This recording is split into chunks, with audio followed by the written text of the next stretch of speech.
Subscribe to Drama YT and press the bell icon to get the latest videos first of the all. Hey guys, how are you? It's K2 and welcome to Drama YT. In this video, I'm going to talk about my top 10 historical Chinese dramas of 2021. And out of all the C-dramas that I'm going to mention in this video, only some of the dramas are available on YouTube with English subs. So for the other ones, you can watch them for free on sites like Dramacool or Kissasian. Just search on your web, otherwise comment below. Someone will be helpful to you. Other than this, you could also comment below which drama list you want to watch next. So now give this video a like and let's get to it.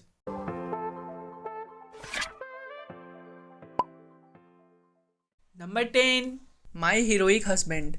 A modern businessman travels back to the ancient times. He lands in the body of a man about to be married as a matrilocal husband into a family of cloth merchants. He then begins incorporating modern methods and ideas to help his friends and battle corrupt local businesses. Ultimately, he becomes involved in the affairs of the country and then the real story begins. Number 9. The Eternal Love 3. Oh no, Shwetanra has time traveled again. This time, she has come to a world where gender roles have been reversed and men are treated as unequal to women. Mo Liangxing is one of the eligible bachelors joining the palace section, yet finds that he is being relentlessly pursued by the unbiased princess who will do anything to win his heart. Will he finally remember her to become her husband for the third lifetime? I was really excited and hoping to see the third installment of the Eternal Love. Number 8. A Girl Like Me. The beautiful Baroness, Duchess, Princess, she gets promoted a lot. Ban Hua has skirted Marcel Bliss 3 times. Her straight shooting manner and explosive temper ensured that each relationship ended in a disaster for the potential grooms. Despite her awful reputation, she is quite well-meaning and thoughtful deep down. Of late, her dreams have been forecasting danger around every corner. She has interpreted them quickly in order to keep her family safe and to protect those around her. Her life changes forever when she meets Count Rongxia, a young gentleman scholar whose family suffered a tragic fate. Rongxia is on the hunt for answers regarding the past, namely the true identity of those responsible for his family's demise. A secret long kept from him. A friendship is formed with Ban Hua, determined to help Rongxia learn the truth. As the alliance deepens, could this be a case of fourth time lucky for Ban Hua? Number 7. The Sword and the Brocade. Set during the Ming Dynasty, the story revolves around the romance between General Su Lingyi and the concubine's daughter Shi Yinyang that starts from an arranged marriage. Despite being born with a low status, Shi Yinyang is extremely assertive and believes that a woman's vision should not be limited to the household. She hopes to rely on her embroidery skills as a ticket to freedom. However, the once esteemed Luo family is in a state of decline. Hoping to save the clan through a marriage alliance, Shi Yinyang is selected to become the wife of Yongping Duke and Great General Shu Lingyi. Things were not easy for her due to Su family's biases towards her. Nonetheless, she manages to win over their trust through her optimism and sincerity. Shu Lingyi also becomes attracted to her various beautiful qualities, such as that husband and wife manage to find love after marriage. Through Shu Lingyi's support, Shi Yinyang opens Xianliang Pavilion to have her own embroidery workshop. Meanwhile, Su Lingyi experiences many setbacks as he tries to protect his homeland and improve the livelihood of the people by supporting the lifting of a maritime ban. As they face a crisis that could spell the end for the Su family, Shu Lingyi and Shi Yinyang continue to support each other through thick and thin. Number 6. Killer and Healer. A story that follows two men who are polar opposites, one kills while the other heals. One is a violent cop and the other is a compassionate doctor. Together they support and redeem each other during troubled times. Jiang Yuliu hates the Jiangqing police station and appears neither good nor evil. Yet smugglers tremble at the thought of him. While investigating an opium case in Hong Kong, Yuliu encounters Yuzi, who learns that Yuliu suffers from bipolar disorder. Although initially reluctant to undergo treatment, Yuliu eventually opens up to Yuzi.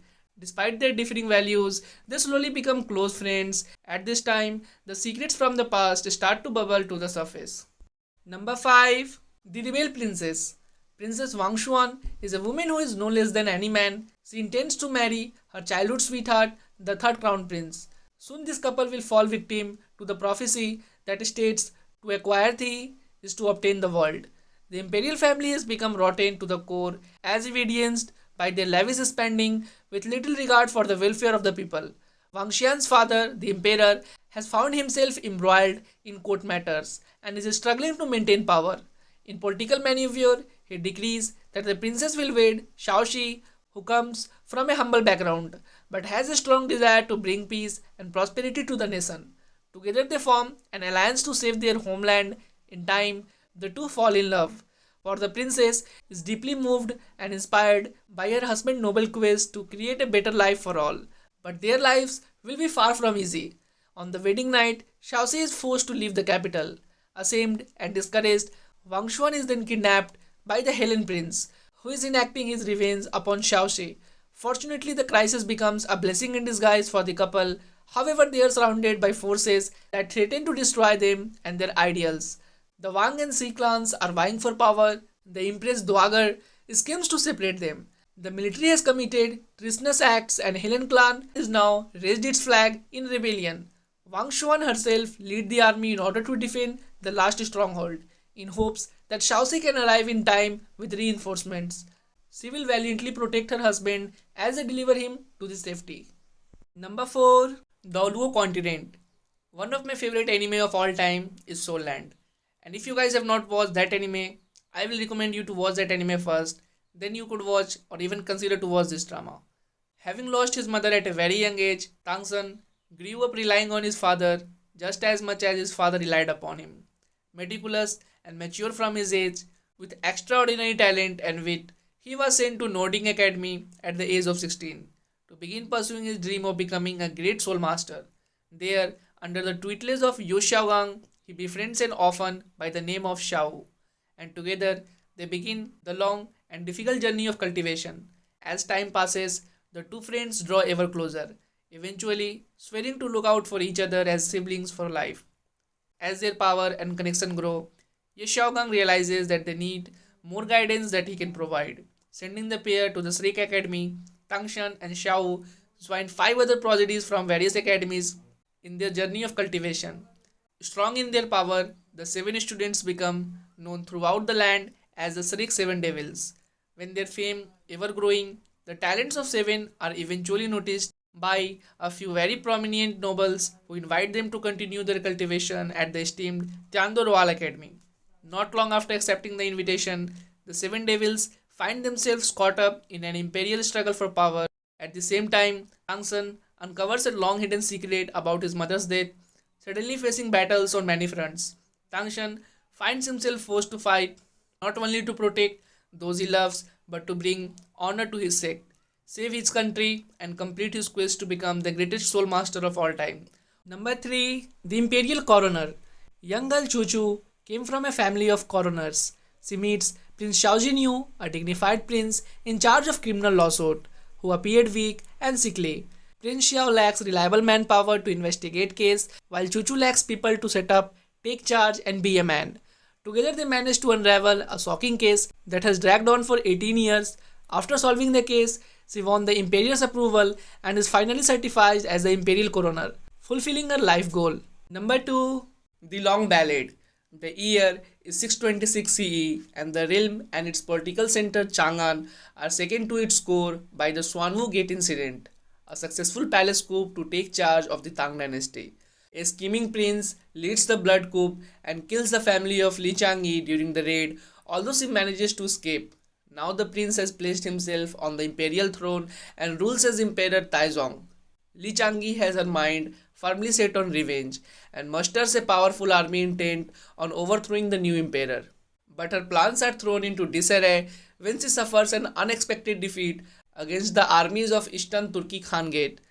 The victorious general Asinasun decides to keep her in his service, making her his military strategist as he looks to pursue his own military goals. The duo forms a formidable military partnership, and over time, she finds herself falling for her captor, and he also starts developing feelings for her. Number 1. Word of Honor. Zhao Jishu gets embroiled in a conspiracy in the martial arts world after quitting his job as the leader of an organization tasked with protecting royalty. He meets Wen Qixing, a mysterious martial artist who escapes from the Ghost Valley to avenge his parents' death. They become fast friends and embarks on an adventure to find a legendary treasure that will give its owner ultimate power over Jiangsu. So that was it guys, the video ends here. I hope you have liked this video. If you have watched the video till here, give this video a like and subscribe to Drama YT. And yet you guys have not followed me on the Instagram handle, which is right in front of you. It is called dramayt.k2. Follow me there as well. And I will see you later as always. Your K2. Love, peace and hugs. It's been a pleasure.